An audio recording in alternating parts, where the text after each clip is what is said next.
Baie welkom by Versteekte Juwele. Bybellesers weet dat Paulus die apostel ook die naam Saulus of dan Saul gehad het en dat op 'n punt in die Handelinge verhaal hy bekend word as Paulus en dan gaan die verhaal so voort onder daardie naam.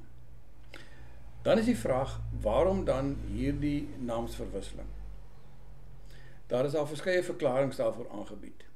Die mees algemene een is dat Paulus ook 'n Romeinse burger was en daarom ook 'n Romeinse naam, naamlik Paulus gehad het, en dat op daardie punt in die Handelinge verhaal hy meer selfstandig na vore begin tree het en so ook voortgewerk het in die nie-Joodse wêreld en dat die naam Paulus, die Romeinse naam, vir hom beter toegang sou bied in daardie omgewing. 'n ander moontlike verklaring is dat die naam Paulus ook beteken klein.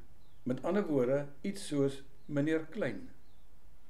Sommige verklaarders meen dat Paulus hierdie naam verkies het omdat dit hom herinner aan sy nietigheid onder die genade van God en dat hy graag in daardie gees wou werk verder.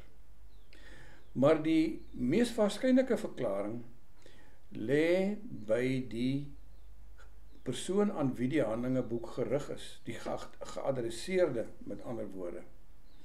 Ons lees van hom in Handelinge 1 vers 1, sy naam is daar Theophilus. En dit is so asof die Handelinge-boek eintlik vir Theophilus wil sê, luister Theophilus, Saulus van wie jy gelees het tot dusver, is eintlik Paulus, vir wie jy ken.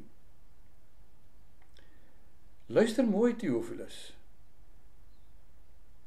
Saulus, die een wat die Christendom beveg het, hy is hierdie Paulus, so asof daar eintlik 'n uitroepteken behoort te gestaan het. So asof die Handelinge-boek vir Theophilus wil sê, so werk God.